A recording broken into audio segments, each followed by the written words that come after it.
Hi, I'm Chris Giles, the Technical Director of Havilah Resources. We recently released our half-yearly report, and in that report we made a point of highlighting Havilah's solid copper and gold credentials, and there's a presentation that goes with that. And this is summarised in the 5 points here on the left on this slide. And the first being, it's true to say that Havilah is highly leveraged to copper and gold via its advanced Kalkaroo and Mutooroo copper projects, which contain a combined 1.3 million tonnes of copper and 3.2 million ounces of gold in JORC resources.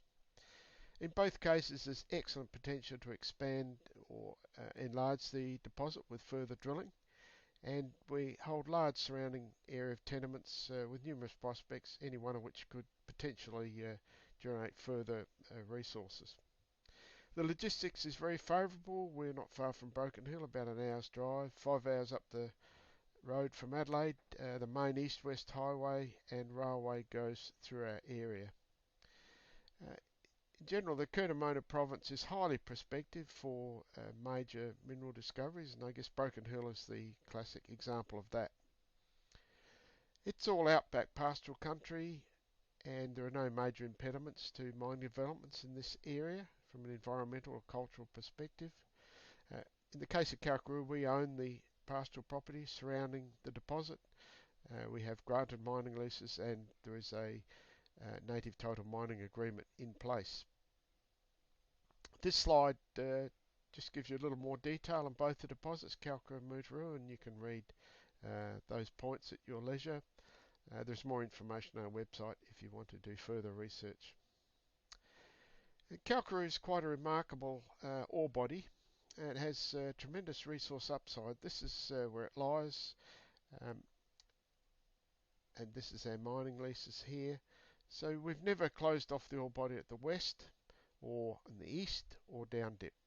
So drilling in any one of these areas, and also up here in the hanging wall, could potentially add further resources. And even here at the Homestead prospect, that's very close to Kalkaroo and has good potential for finding more mineralisation. As I mentioned, in the surrounding exploration licences, there's very good exploration upside. Over the last couple of years, we've drilled many prospects here, 7 of which are identified on this map, any one of which could turn up a major deposit, which could either be additive to Kalkaroo or stand alone potentially. And all are within trucking distance of Kalkaroo, which lies here, and this just shows the distances from Kalkaroo, 10, 20, 30 kilometres, so all, as I said, all within trucking distance. There's a lot of information on this slide, information about each of these 7 prospects here, and with the links back to the ASX announcements if you want to do further research on them. Turning to the Mutooroo ore body, which is south of the main highway, like Kalkaroo, it also has good upside potential for resource expansion. We've drilled this area, and this is where our resource currently sits in this area, but there's very good potential to the north in this area here based on electromagnetics and also drilling indications, and we plan to work on that over the next little while. Like Kalkaroo and the surrounding Mutooroo area, very good potential for finding new deposits or mineralisation that's additive to Mutooroo.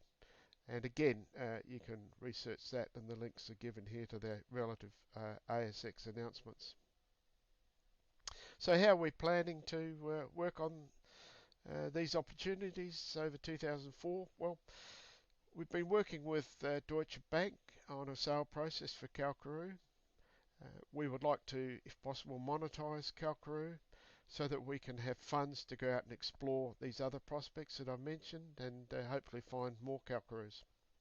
We're also actively seeking a partner to assist us with the Mutooroo pre-feasibility study and ultimately project development. And we're also in the process of monetising certain non-core uranium assets, and that Cobra resource agreement you'll have noticed is the first example of that. And of course, we want to explore some of our favourite prospects, which we think have high potential for copper, gold and uranium, including Johnson Dam, Uranella Dome and Burke's Gate. So I'll leave it there until next time.